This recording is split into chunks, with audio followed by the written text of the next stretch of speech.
and welcome back to another episode of the Nourisher podcast. So for today's episode, I'm going to make one quick request. I need you to turn the volume all the way up on this one because we are talking about burnout. And before you start rolling your eyes and think that you've heard this 1,000 times, I promise you this is not that conversation. My guest today is Marcy McKay. She's an author, speaker, mindset coach, born and raised Amarillo girl. And she walked in here and had me looking at my own life before we even got to all of the good stuff. We talk about what burnout actually looks like when you're still showing up, still saying yes, and still holding everybody else together. Does that sound familiar? We talk about the difference between caring and carrying, and she drops a framework that I have not stopped thinking about since we hit record. So, if you have ever said yes to something before you even checked in with yourself, this one is for you, girl. Grab your coffee, your tea, your rosé, whatever you got, and let's get into it. Hello, Marcy. Hey, I'm so happy to be here. Yes, thank you so much for coming on the Nourisher podcast. We know each other. Yes. In a past life. Yes. And it wasn't until, people will see my name because it's very unique. Exactly. And I saw it and I was like, where do I know you? And you totally remembered. So I'm grateful for that. Yes. Hello again. Hello. I'm so happy to have you and talking about what you're doing now and your story really helping us talk about burnout, because I think it's such an important topic. And I really think there's a lot of people with different perspectives on burnout. Mm-hmm. So I'm very interested and curious to hear, how you help coach people through that. Right. So give us a little bit about you, something that didn't necessarily make it into like your speaker page bio. Who is Marcy McKay? How much time do you have? I am from Amarillo, born and raised. I have always loved people and getting to know people and hearing people's stories. And so I think that is what led me into this kind of work. I love helping people be their best selves without sounding like cliche and life coachy. But years ago, I was the executive director for Leadership Amarillo Canyon. In fact, Russell Lowry Hart and I started the teen program back in maybe 1997. It's about to have its 30th anniversary. And so then I'd get to go to these cool conferences all over the country and learn new leadership skills. And from that, I would get phone calls. Marcy, come do this staff training. Marcy, come do this board training. Marcy, come lead this conflict resolution thing. Not fun, but I'm very good at it. And so I just loved helping people figure out, kind of unlock what's keeping them stuck so they can be happier, healthier, more successful. Okay, now that you're saying that, I had a guest on this podcast, Mary Brawley. Oh, yes. And Mary was on my board. She actually named you as one of the 3 women who inspire her. Oh.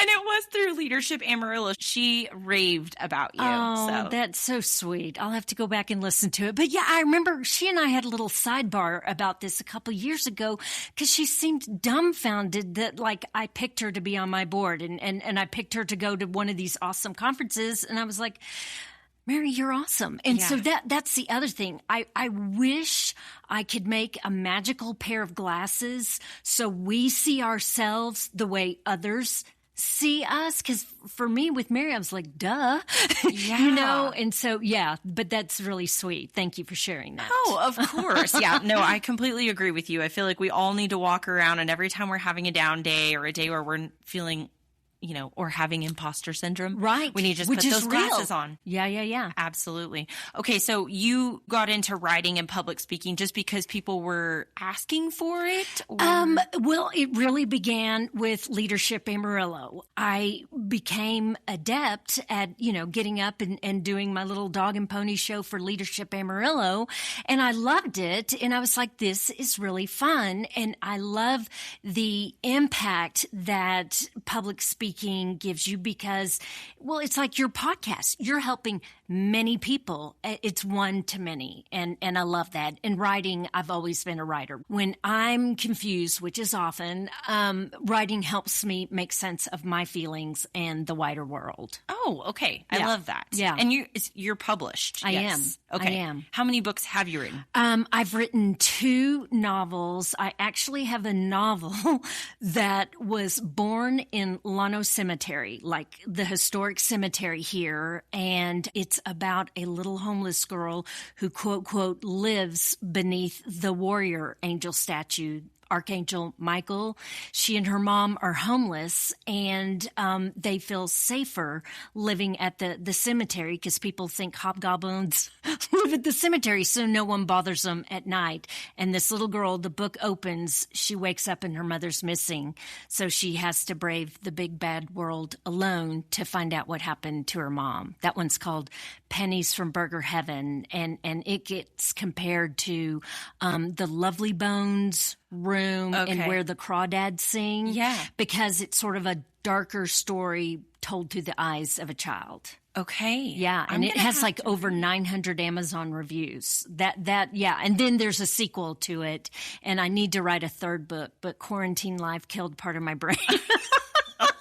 I'm struggling to get back to that kind of creativity. So yeah, I did that. And then I wrote the stress book during the pandemic that hit #1 on hot new releases. Okay. Well, we're definitely going to link that in the newsletter so that people have a place to purchase those. Well, thank you. Yeah. And in the show notes. So if you're listening, you better go check that out. Okay. So we'll dive into kind of how you discovered your own burnout story. Yes. You're very open on your website. You talk openly about your house fire in 2017 and how it kind of strangely ended up being one of the best things to happen to you at the time. Explain to us, how does a house fire become the thing that actually saves you? Yeah, it wasn't at the time. It was the worst thing that ever happened to me that years later became the best thing that ever happened to me. Kayla, life crashes into our lives at various times. And a lot of people here, most of your people, your listeners probably haven't had a house fires. But I want to say up front, house fires come in many shapes and sizes. It's disease, it's debt, it's divorce, it's death, it's the drama of everyday life. So that beautiful Friday, August 25th, 2017, it was not on my to-do list to have a house fire. It just happened. And I was home alone when it happened. I was sitting there working on my 2nd novel, and I'd just taken a shower, wet hair, jeans, t-shirt, bare feet. Smoke alarm goes off, and I'm walking through the house. No smoke, no fire, no burning smell, nothing. And it's making no sense. And I'm going to make a very long story short. I called my husband because the alarm is ringing, screaming. And so I'm yelling to my husband over the phone, there is nothing going on. Should I call 911? He said, yes. Okay, hang up. I didn't call 911. I kept looking for the fire. And finally, I did find it. I went outside, and smoke was rising along the entire roof line of my house. Oh. And that's when I whipped out my phone and called 911. Now, it's taken me a couple of minutes to tell you that, but from the time I hung up from my husband until the time I did was 2 minutes and 13 seconds. But it feels like a lifetime. But it feels like a lifetime. Yeah. And even the fire marshal commended me. Of course, it was an accident. It was faulty wiring in the attic, and we had the vent running above our stove, and it caught fire up in the attic and went down. But what it did, it unleashed trauma inside me. And I didn't know you could be a nice girl, I'm doing air quotes, a nice girl from a nice family and have trauma. I thought trauma was a car wreck or war or poverty. I didn't know that a nice little piece of white bread from Wolfland could have trauma. And what it was my perfectionism. And I know a lot of your listeners probably struggle with perfectionism. I didn't handle that fire perfectly. My husband told me to call right away. I didn't. I waited 2 minutes and 13 seconds. And the house didn't burn to the ground. They saved over 99% of our belongings. So if you're going to have a house fire, that is the way to do it. But still, overnight, it was the smoke and water damage that made the house a total loss. Overnight, boom. My family lost our house of 17 years. It was the only house my 2 children had ever known. And so I fell to pieces. I'm talking anxiety, insomnia, depression, and I couldn't figure out because I'm a pick yourself up by the bootstraps kind of girl. I can handle my problems, your problems, and anybody else because I'm a fixer. And nothing was fixing this, and I didn't understand. And it took a couple of years, but then when I did figure out it was the perfectionism that I could learn that I could do things not perfectly and it would be okay. And I woke up one January 1st and I thought, this is going to be the best year ever. And guess what? It was January of 2020. It was not the best year. And so I guess I kind of want to start there because like I said, the majority of your listeners haven't been through a house fire more than likely, but everybody lived through 2020. We all agree it sucked. In fact, I even posted about this recently and I called it a slightly unpopular opinion. I personally do not believe the world has recovered since March 2020. No. Because for, 18 to 24 months, especially in the beginning, lockdown, everything got blurred together, school, work, home, worship, entertainment, everything. And it was just, nobody knew what was going on. And it was so stressful. And I don't want to go into it more because we all know it sucks. But then one day they quote, quote, said, go back to normal. Right. It's all over. Go back to normal. And we went back to normal. And the people, and this so many of your listeners, I would be willing to bet, picked up the slack for so many different things during that time, during the pandemic, with their family, with their jobs, all of the above. And then even though we were supposed to go back to quote, quote, normal, so many people just carried all these extra things and then keep adding to it. And that's where I feel like the burnout comes from that I'm seeing everywhere. Obviously, COVID is the driving force, aside from the trauma that you were drumming up, I guess, right. after your house fire. Right. What were some of those problems that you didn't recognize were there before? I know you mentioned perfectionism, but were there any other things that were coming up for you at that time? Probably this over caretaking, over giving. She's a New York Times bestselling author, a psychologist named Dr. Harriet Lerner. She has a great book called The Dance of Anger, and she has a term called overfunctioning and underfunctioning, and so many women overfunction. They pick up the pieces. Oh, nobody else is going to do that. I'll volunteer to be homeroom mom, or I'll stay late to work on this project, or I am so tired, but yes, I'll sit here and listen to your problem as you drone on, the phone. So there are so many women who overgive and overfunction. And that was a huge, huge problem that I had. Yeah. Was there a moment where you thought to yourself, like, okay, something has to change? Did that completely sneak up on you? I feel like I had gotten better at 2020, and then, the world fell apart. I guess maybe it was in 2023, I was with some family members, and there were two family members that are always at odds with one another because they have the same personality. And I found myself falling into a childhood pattern, and that's being referee and translator. Well, what he means is this. Well, what she means is that. And it didn't matter. They were not hearing me, and it kept just activating me. Their constant friction and struggle, it kept triggering the fixer in me. I keep doing air quotes. Air quotes, people. I'll try to remember to say air quotes. But another pattern that I uncovered was feeling like I have to be the fixer. I have to be the referee. I have to be the translator. And this is a pattern from childhood. Older brother, younger sister, did it with my dad. And and other people. So I knew where the pattern came from, but it's like I couldn't stop. And even though they weren't getting better, I would sit there and go to myself in my mind, be like, oh my gosh, he needs to blah, blah, blah. And she needs to blah, blah, blah. And it wasn't my deal at all. And so I could see the pattern, but I couldn't stop myself. And that's when I was like, oh, this is a problem. And then probably a year later, I saw it even more drastically when my mother-in-law died. And it was a blessing because she had lived in a memory loss unit with Alzheimer's for over 7.5 years. Okay. And we could see the Alzheimer's train coming 5 years before that. So it had been well over a decade. So it was a blessing. But the day that she died, I went up to clean out her room, and it was the size of a dorm room. It was teeny tiny. It was on the second floor at Ware, and I've got plenty of boxes, and I'm going up and down to my car, up and down to my car. And I stopped and I said out loud to no one, I said, why didn't I ask for help?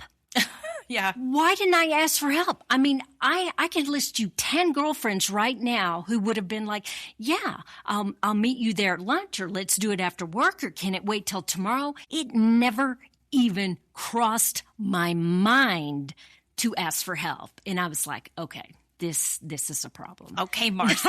Yeah. Marcy.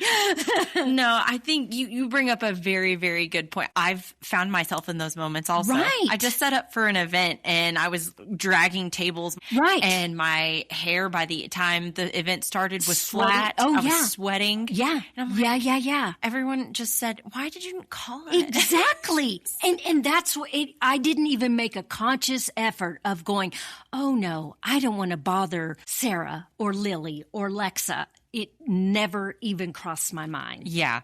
Okay, so let's move into this, because you've now, in this part of your journey, have discovered, okay, something's got to change. Houston, we have a problem. I have to make a shift. So many of us, I don't think, really understand what burnout looks like until we've hit rock bottom. Right. So what is the difference between being tired, air quotes, right, tired, right, and being burned out? Because I think a lot of us, especially women, don't really know which one we are. Right. Tired, you can catch up, sleep over the weekend or press pause for maybe a month. Burnout, especially high functioning burnout, is much deeper than that. When we think burnout, it's like, oh, I'm just sitting there and I don't get anything done anymore. And it's like, no, high functioning burnout looks like success. These are the people, these are the women that, and I don't know if you need to bleep this out, get shit done. No. and so you keep giving them things, or they volunteer for things because that's what they're used to doing, and they love it, maybe, but then sometimes they might find themselves resentful that they've, done their hair, and by the time the event starts, they're like, I don't look good, and I've been sweating all afternoon, and that sort of thing. Is that high functioning burnout from the outside looks successful. It's the people you don't even worry about because they're the strong ones. They're the capable ones. They're reliable. They are always getting it done. But they have just, I believe, for the past several years, just been adding more and more and more, that when I sit down and play a little game I called Let's Be Honest, when I have these conversations, especially with women, I have it with men too, but across the board, whether they're stay-at-home moms, corporate CEOs, they're like, I don't even know how to stop this because I created this, and it's like Wonder Woman syndrome that I have to do it. And I've made a list of different kinds of burnout and kind of more concrete things. You want to hear that? Yeah. Okay. Yeah. Well, okay. And one thing that I was thinking while you were speaking is I am that person. Yes, I know. I'm like the girl who started a podcast and is rocking it and start the podcast, have a full-time job. Exactly. I'm volunteers. Exactly. And so I feel like sometimes I get to this point where I am so overwhelmed. There are days that I can push through. There are days that I'm like, all right, I got this. This is how I'm going to go about my day. Right. But then there are other moments where I'm so overwhelmed. Right. It leads to inaction. Right. And I literally lay on my couch and I just stare at something. Right. And I can't get up and I feel sad. Right. And so is that kind of a symptom of high functioning burnout? No, sweetheart, that's 100%. Functioning burnout. I'm going to fix you, Kayla. You're like, oh no. No. But that's why I'm so glad we're having this conversation. And I don't know if I need to work on my marketing because there are so many people are like, nope, that's not me. And I'm like, oh girl, it's you. It's you. Here's some of the high performer person. Okay. So she's career driven, dependable, or maybe he, the go-to person. This is the person never misses deadlines, but works late almost every night. Or maybe, checks your email one more time before going to bed. Says, I've got it while mentally overloaded. Feels anxious during downtime and checks work constantly, and maybe not constantly, but checks on work. Or maybe you're a leader of your team and you check in with your team on your day off or while you're on vacation. Okay. Yeah. You're smiling big. I'm like, oh. I feel seen. Yeah, exactly. And the problem is this person is successful from the outside. She's got it. She is doing all the things, but inside she's like, where's my person? Where's the person who's, always taking things off my plate? I'm doing that for everybody else. Who's doing it for me? Here's another one. We've got 3 of them. Here's the do-it-all caregiver. The person who holds everything together at home and often at work, manages everyone's needs but ignores her own, gets irritated over small things and then feels guilty about it, wants to ask for help but feels like it would be more work. It's just easier to do it myself. Yeah. That kind of thing. Can't remember the last time you rested without multitasking, or you feel like you have to, quote, earn rest. Okay. That's a big one. Yeah. It's a big one. And that's one I still struggle with. Yeah. I think it's easy for us to be like, okay, do this. And then you can take a seat. Exactly. Clean the window because it's on your way to the couch to sit and do nothing. Right. Yeah. And it's not like there's this magical, invisible person standing there with a clipboard going, did you clean the window? No, you haven't cleaned the window, so you don't have a right to sit down. You have the right to sit down. And I'm going to botch this quote, but there's a woman, her name's Nicola Jane Hobbs. She has a book about to come out called The Relaxed Woman. I believe that's what it's called. But here's the paraphrasing of her quote. Rather than asking, have I done enough to earn rest, I'm going to ask, have I rested enough to do my most meaningful work? And I was like, that one just, every time I see it, it hits me in my solar plexus. Yeah. Because again, there are so many women who feel like they have to prove their worth by being helpful, by being kind and things like that. And that's great. We just take it too far or forget to make ourselves a priority. Yeah. Does that make sense? Absolutely. Yeah. Okay, you have one more, right? Yes. Okay. Yes. So the perfectionistic overthinker. This person has high standards and is also highly self-critical. So this looks like spending excessive time on simple tasks to just get them right, or you read through the email again and again and again before you send it to make sure it's perfect, no grammar problems, all the things. Something that should take, 5 minutes, you let it take 15 to 30 minutes. Replays conversations and especially mistakes for hours or days or maybe weeks. Or a lifetime.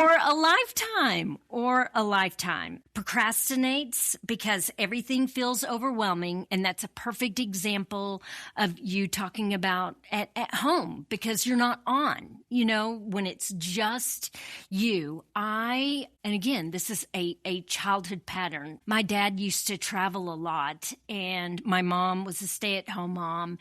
And my dad would get really frustrated when he'd come in and just see us watching TV. Even if we had done our homework and stuff like that, if my brother and sister and I, we'd be watching The Price is Right or something on a summer morning, and we'd hear the garage door with Dad coming in, we would all hop up, turn off the TV, and just start doing chores. Like the dishwasher would be full of clean dishes. I would just pick them up and set them down because we'd get in trouble. And I can't remember how many years that I'm about to have my 36th wedding anniversary. I had been married well over 20 years before I would hop up when my husband would come home. Even if I worked at the time, if I was like reading or watching TV or looking at a magazine, I would get up and do something. I was like, whoa, he's not my dad. And he's not even like doing that. But it was just something within me. I didn't even realize I was doing it. It was probably, a couple of years ago, probably after the house fire, when I realized all these other things, that it's like, you got to stop doing this. Sure. You've got to stop doing this. Is there a way that we can potentially be all three of these? Absolutely. Okay. 1,000%. Because you were talking and I was you're like me. Wait. So here was the last one, and this is a biggie. You used the word imposter syndrome earlier in the podcast. Feels like a fraud despite clear success. Now, I would imagine if you and I to sit down and play a game of let's be honest, your friends think you are so successful and you've got it so together, and you're like, oh my God, I just feel so lost. This one, she's not failing. She's exhausted from trying to be flawless. Okay. So yes, there's absolutely, I see me in all three of these. So it's really like you're experiencing burnout at different levels through different points of time. Right. Okay. Right. That makes a lot of sense. And I wish it was one and done, that you're like, oh, great, I'm not going to burn myself out anymore. But it's a process. And of course, if something big happens in your family, say, somebody gets diagnosed with an illness, well, that's going to throw your life into chaos. I feel like we've all just been going and going and going the last several years, and we haven't even realized it, because so many times after something big has happened, there's some sort of reset. Like if you have surgery, you come home to recuperate. If there's a war, there's a recovery and rebuilding period. We never had that after the pandemic. We just said, go back to normal, quote, quote, normal. I feel like we're picking up the pieces, and the ones who are the overfunctioners, the fixers, they just added things to their little backpack, and they've just added more and more and more, that we don't even realize this. And I talk to so many women that they don't feel like this applies to them, and I start explaining it, and they're like, oh, yeah. Yeah, that was going to be my next question, is if you've noticed patterns in women or people in general who come to you, and because you work with several leaders and teams, yes. If there's something that they're saying or something you're seeing that's kind of breaking your heart a little bit, and then just saying like, no, we need to work through this. We need to have that honest conversation. Yeah, a lot of especially women feel guilty that they are resentful now, or they want to stop doing everything for everyone, even though they love their people. But again, they're like, who's the Marcy in my life, that's making things for me? I want a wife, to take something off, or my own administrative assistant to help me, that they feel so guilty that they want to slow down. Within organizations, I keep trying to convey to the leaders, they'll be like, oh no, Bob's fine. Bob's always, I'm like, nope, Bob's the very one you need to be worrying about the most, because Bob's always the one who volunteers, and always the one that everyone kind of leans on.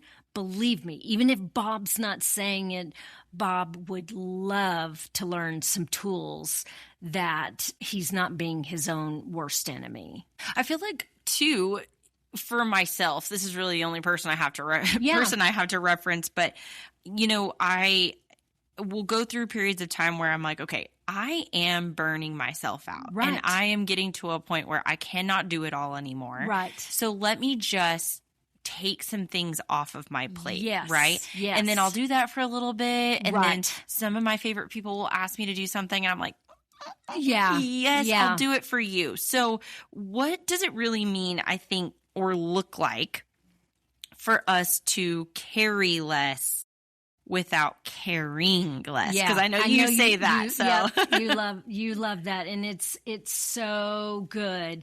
Tell me a little bit more, because we're going to work on you, okay? Because it will help your readers. So I already know this is a pattern of yours, because I listened to one of your other podcasts and you shared about something your brother was going through, and you and your sister and your family wanted to help him and things like that. So I already know. And that's beautiful. It's a superpower, but again, your own words, you're burning yourself out. Yeah. So what I loved what you said there, what you're doing, whether you know it or not, was addition by subtraction. I can't keep doing it all, so you take some things off your plate. It just kind of depends. I mean, are these really short-term things? Are they 3-year board commitments? So what are some of the things that you can see, oh, I did it again? Yeah, I think last year I told myself, there was a time where I did 6 fundraising committees in 1 year, and that didn't include all of the boards I was on, plus my full-time job. Yes. So I think after that year, I really did take a step back where I said, okay, I've got to release maybe some of the things. You were the token young person. So many people are like, we want your energy. We love your youthfulness. Yes. Blah, blah, blah. Yeah. We got to have the new wave, the new Yes. generation. Yes. And so I told myself really to take stock of the mission of what it was giving to me. Right. And so I took a step back from some of those things. There was a couple of events that I said I will not do next year just because it takes a lot of energy. Good for you. But then I would have friends who are on the committee that I love dearly and who go above and beyond, who are probably experiencing burnout. I was about to say, and we'll meet with them next. We're going to do an intervention. Yes. Taylor and I show up going, we're here. Yes. And so I say yes for them, because I know that I would show up for them and that they would show up for me if I needed it. And so, and I think I give it a little caveat by saying, I will do this for you, but I'm not taking on a major role. Oh, okay. So I've tried. I love that. Yeah. No, that's setting boundaries. But that's do beautiful. Still need to remove myself from a few things completely. Right. So how many things are you on now besides your full-time job and this podcast? Gosh, I think I'm 2 event committees, 2 boards. One of those is very, very much a working board. Okay. 3 boards, actually. Okay. So at least 2 events, 3 boards. Okay. I really think you should only be on 1 board, 2 max. So I would lovingly say, whenever the board year's over, you should get off 1. Because here's the thing, you don't do anybody any good if you are tapped out. Right. And I've got some little easy, small shifts to do. But not just looking at the mission of these organizations that you care about. What's your mission? Because I can tell you are a very creative person, but if you're not giving yourself any downtime, you can't do that. You're just, showing up for the next thing and giving, and you love it, but too much of a good thing is still too much. Sure. Does that make sense? Oh, yeah. Yeah. Definitely. Yeah. And there are creative things that I want to do and these ideas that I have, and I never have time to work on them. Right. It always happens in my spare time, which I don't have a lot of. Exactly. I can remember years ago when that novel that I told you about the little homeless girl, I was on too many boards and I was doing too many things. And I was like, okay, other people can serve on these boards, but nobody else has this idea that I do. And I can't even convey to you what a difference it made in my life when I started giving space and time for things that were just me. Not Mrs. Mark McKay, not Mason and Luke's mom, not the executive director of Leadership Amarillo, or all the different titles I've had in my, my JOB jobs, but just me. Yeah. It's just so empowering. So let's talk about the difference between care, C-A-R-E, and carry, C-A-R-R-Y. There are so many of us who carry so many things for other people, their emotions, their problems, reading the room, the emotional temperature of a room, the moment that you walk in, solving problems that haven't even happened or they're not even yours. That's like that family thing I was talking about earlier. I mean, yes, it affected me, but they weren't listening to me. Fools, they should have.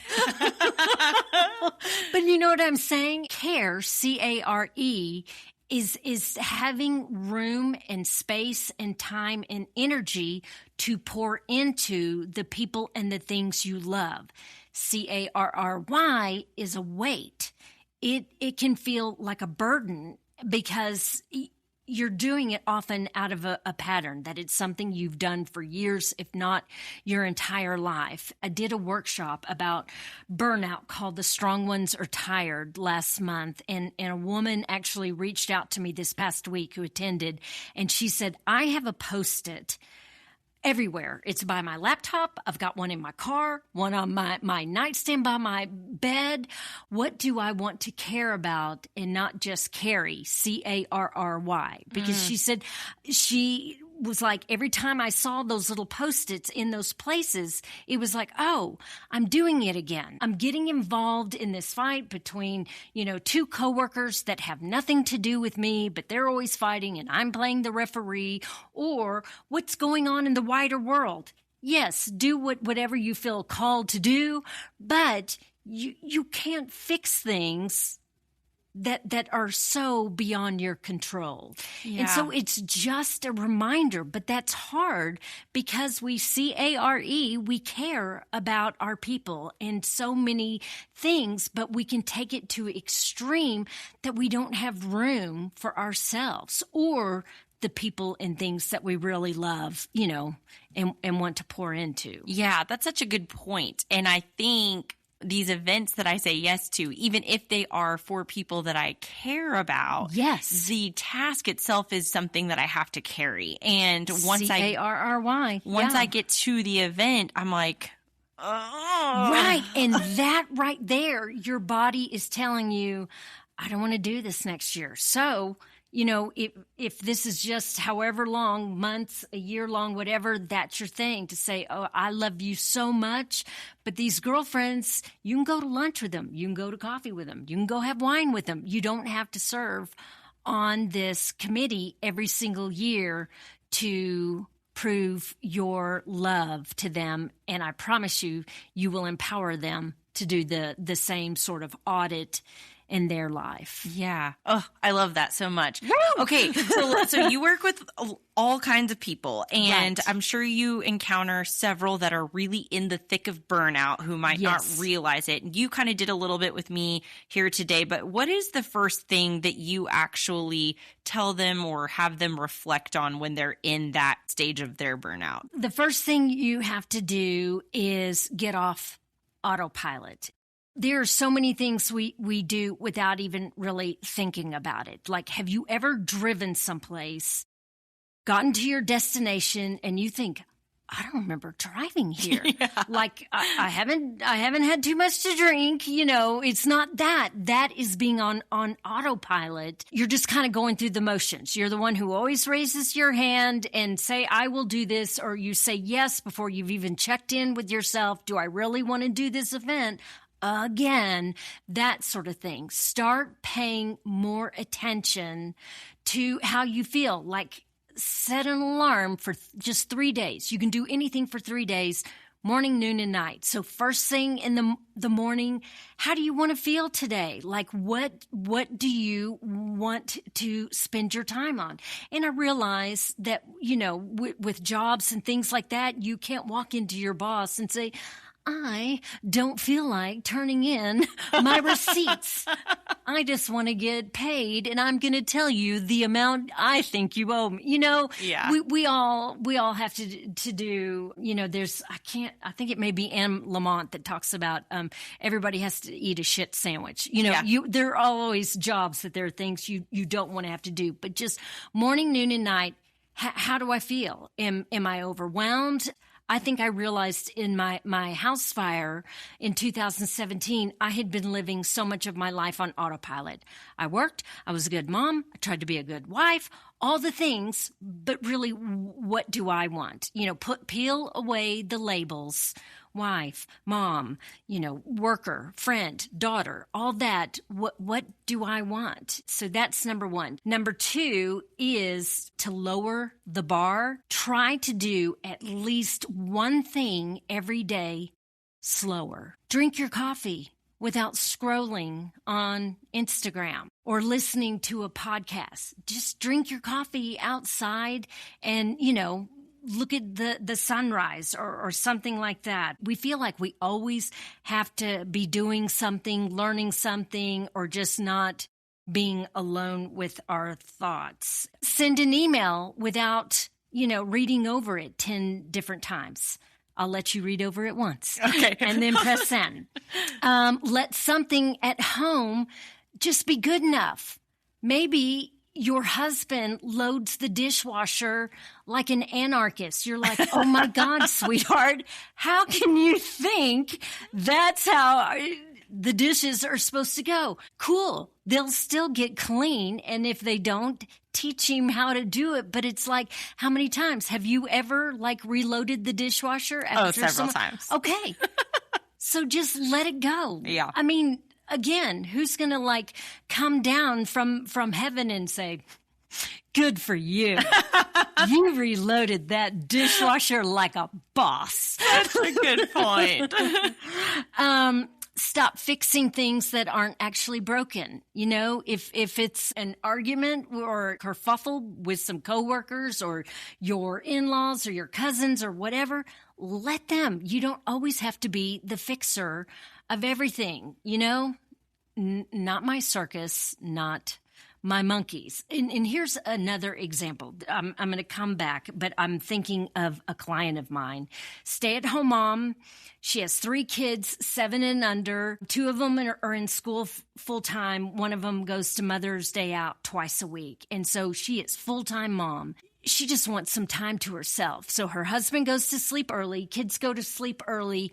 She said she will find herself still awake at 1:30 in the morning when she has to get up at, 6:30 to get the kids ready for school, Netflix or on TikTok, just scrolling. Yeah. We're just kind of doing stuff because we are burnt out and we don't even realize that we're burnt out. So the first one is do something slower. Lower the bar, do something slower because we're so busy, just busy all the time that we're not even giving ourselves time to decompress. The second thing is to create a real off switch, especially for people who work from home. Give yourself some little 10-minute ritual that it's like, okay, I'm not going to check emails anymore because, there was a time when there weren't emails and there weren't cell phones. And so when you left work at 5:00, you really clocked out for the end of the day. Right. Or Friday at 5, but now you can work 24 hours a day. So come up with some little ritual. I have a client who pulls over before 10 or 15 minutes before she gets home and listens to songs from high school. They just make her happy, and she can remember driving around with her friends, and sometimes she just rolls down the window. She connects back to the funnest, happiest summer of her life, and when she gets home, she's ready. I mean, you work kind of both in the office and at home. What is something you could do to set more of a firmer boundary with yourself? Yeah, I was thinking about that, and I have definitely done the drive home without phone calls, music, podcasts. Yes. Because I can definitely tell when I need it the most because my podcast will automatically come on. Yes. Because I was listening to it at some other point in the day, and I will have a sensory overload. Right. Traffic is crazy. There's someone talking in my ear. I'm not hearing or digesting anything that they're saying. Right. And it triggers me to a point where I'm like, just turn it off. Right. And then I drive home with nothing. And right. when I get home, sometimes I will sit in my driveway for an extra 5 minutes. So and good. Whether that is, Nope, that's so good. It's so good. Sometimes I do check something That's okay. on my phone. That's okay. But yeah, I have noticed, and it really makes an impact whenever I can just sit still for a minute. Yes. And sometimes that's really hard because you don't want to hear that little voice that says, you need to have that hard conversation and ask for a raise or set a boundary with your brother-in-law. Lots of clarity comes with silence. Yes. And that could be a hard thing if you're not wanting to hear what it has to say. But yeah, our bodies know. And here's another thing now that spring is here and we're about to get into summer. It's going to sound woo-woo, but stepping outside in your bare feet in the grass is so good. It just kind of helps you decompress. I have heard that. And at first I thought it was a little woo-woo. Yeah. But did you try it? I did try it. It really does help. The only thing is don't bring your phone out there. So sitting out there scrolling as you're standing there in your bare feet going, I'm doing such good for, and it's like, no, leave your phone inside. Yes. Yeah. Okay. No, I love that. I've really set an intention with my new house, my new back patio, saying I'm going to sit and drink my tea and not read, podcast, scroll, or get on the computer. So right. And so then the number 3 is I would love it if you could do this once a week, but if not once a month, just something for yourself. It doesn't have to have a purpose other than it makes you happy, brings you joy, something interesting to you, like maybe take a pottery class with a girlfriend. This is so weird. I love going to the movies by myself during the day. It makes me feel like I am playing hooky. It's just oftentimes the theater is almost empty, and that just delights me even more because I just feel like I'm being bad. And I love it so much, but just something for yourself. Go to lunch with a friend. So what's something there that you could do for yourself? Oh, well, today I really would like to shut off for the weekend. Yes. And I really have been saying I'm going to open my book and finish my book at some point. I love it. And I just haven't done that because every night something else just sounds better, or I'm just tired from the day. Yeah. And I'm like, nope, I'm showering, I'm going to bed. So that's something that I would love to do this evening when I get home. I think that's so awesome. And what's the book? It's called The Perfect Divorce. Okay. Yes. I was supposed to read it for book club in like January. Okay. But you're doing it. That's okay. I will do it now. No, but I really love that advice because I did that for myself when I was going through my divorce. I was going through such a hard time and it really became difficult for me to wake up and function. And that was a little bit of borderline depression, right? Absolutely. Which is understandable. How many divorces had you been through before? None. You know? I mean, it's very heartbreaking when your happily ever after blows up in your face. Yes. And so I told myself, no matter what it looked like, it didn't have to be the same every day, that I would wake up and I would say, what is something I want to do today that's going to make me happy? I love that. Or bring me joy. And so I love that you're saying we need to do that for ourselves anyways outside of a crisis. Because it shouldn't take a crisis for us to ask ourselves that question. Right. So. Yeah, because you have to keep pouring into yourself in order to have capacity to care, C-A-R-E, into the people that you love and the things you care about. Absolutely. Yeah, so care and carry. So, okay, if there is someone who is listening to this right now while they're driving or while they're putting on makeup, folding laundry. Yes, exactly. And they're hearing you and they're sitting there thinking, oh my gosh, this is me. That person's me. That person is me. That person is me. It's all us. Yeah. What is something that you want them to know? That it's changeable. everything is changeable and fixable. Like, it was probably 4, maybe 5 weeks ago when I did that burnout workshop. And so many of the women are like, oh my gosh, I cannot believe how much better my life is. And it's not that the circumstances of their lives have magically changed, but they have just been so much more conscientious about making themselves a priority and not carrying emotional baggage that's not theirs, other people's moods. And I don't mean that like in an awful way, don't carry about your people, but as women, because we are so empathetic and such nurturers, we take on too much. Mm-hmm. And so just giving ourselves permission that we can let go of some things and do some things different in order to be happier and healthier, because women are the glue and their foundation of the various worlds, because women don't reside just in one world. It's work, it's home, it's family, it's friends, it's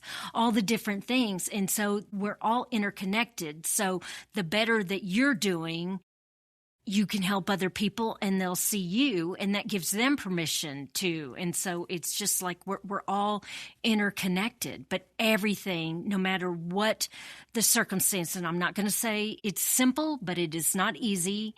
It doesn't change overnight if you have to make big changes. But like I said, these women that I talk to, it just the reminder, oh yeah, I don't have to carry the weight of the world on just my shoulders.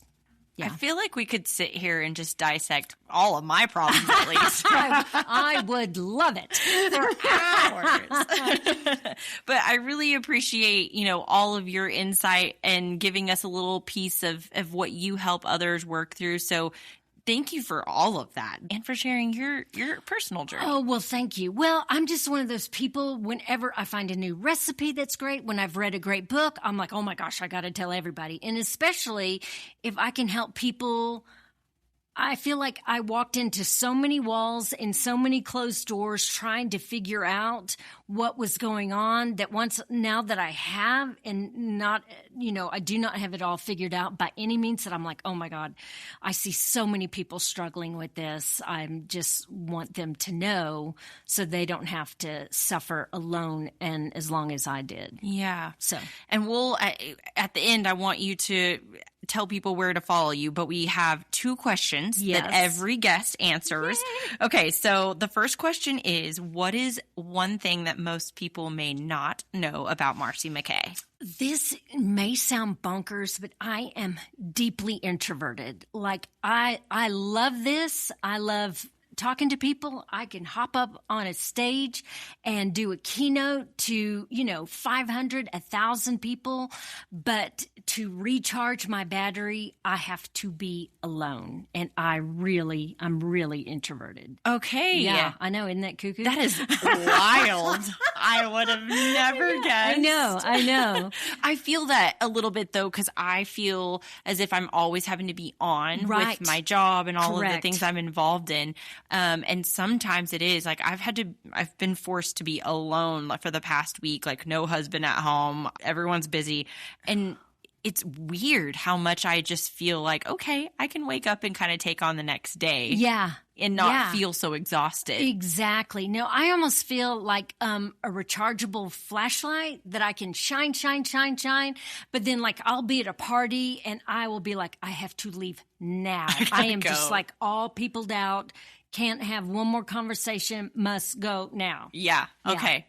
So after this, you're going to go straight home. No. I'm actually, but this is different because like one-on-one and we've like genuinely connected. This energizes me. Okay. Yeah. So this, you're good. I love that. Yeah. Okay. So we just have to do this every Friday at 2. I would start my weekends off wonderfully. Okay. Second question is, who are 3 women who inspire you? Number 1 is a woman locally. She was my priest and my boss, at St. Andrew's Church, and her name is Mother Joe Roberts Craig. And she is just one of those women, and I've known her over 20 years. She's just one of those people. She walks into a room and just brightens it, and just people are naturally drawn to her. And I have learned so much from her about life, and just, she just really, really inspires me. I have heard wonderful things about her. Exactly. Yes. Secondly, this is going to sound so silly. I can't even remember if I'm going to say her name right. What's Hermione's name? Emma Watson. Okay, yes. I was like, why am I not? I can't. I'm not here. Which is ridiculous because she's so much younger than me, but I just think she is so cool and so smart, and I love her.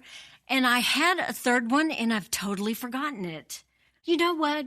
I'm going to say my mom, because we have really different personalities, because I'm introverted like her, but there's no extrovert to her. She's just, So, but my mom has had to deal with a lot, and we've had a charmed life. But when my mom, when my mom was probably 25, 26, my father was in a plane crash that everyone was killed except my dad. And at first we didn't know if my dad if he lived or not. And I don't remember any of this because I was 2 years old. Okay. My brother was 5. My little sister wasn't even born yet.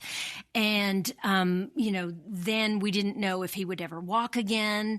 And my father was 6'3", and it crushed his vertebra and made him an inch shorter. I mean, it was just, and I don't remember any of it because I was 2. And so just things like that. And then she was 44 when he died of a heart attack. He died of a heart attack while coming to visit me in Waco at Baylor. So she was 44 and he was 52. So just, you'd never know it because she's just very calm and very nice, but just she's had to deal with some really hard things. And I really admire her strength and her calm resilience. Yeah, I think when we're growing up and we see our parents and we know they're going through things. Right. But it isn't until we mature and get older that we really take on more empathy for their situation and their circumstance. Right. Their strengths and their challenges. Yes. That you're kind of like, oh, I understand why you did that. So yeah, I think that, I don't know why I picked Hermione, but I think she's darling.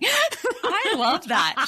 She has not been named yet, so this is a first.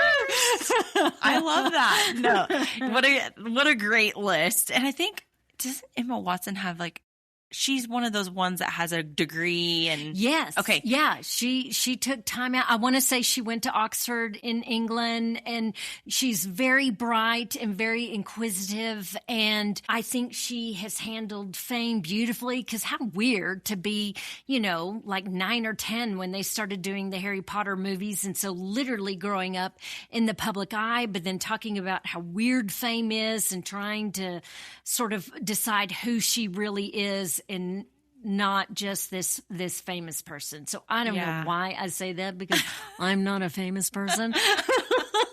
But anyway, I just think she's cool. I think that's a great list. Absolutely. Okay, Marcy, please tell us, where can we follow along? Where can we learn more about your work? And of course, we are going to include your books and links to all of this in the show notes, but I want to give you an opportunity to tell people what you're doing. Thank you. I spend the most time on Instagram, and that's author Marcy McKay. That's MARCY. And then on LinkedIn, it's just Marcy McKay.